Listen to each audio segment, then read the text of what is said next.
কবিতাৰ শিৰোনাম অশ্ৰুসিক্ত নয়নৰ প্ৰলাপ।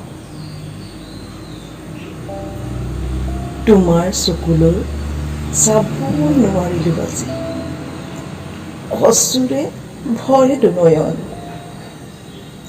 এইদিন মোৰো আহিছিল জানা, শুভ্ৰ সাজত পিছে তোমাক গোসানীহেন দেখাইছে।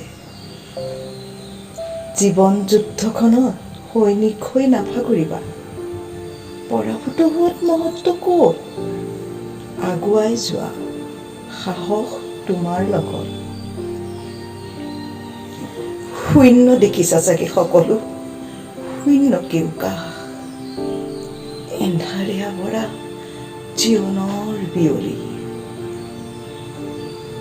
নভৰে মন তোমাৰ পক্ষীৰ কাকলি, নুশুনা জুৰিৰ কল কল ধ্বনি। লক্ষ্য মাথো এটাই আমাৰ চিতাৰ অগণি।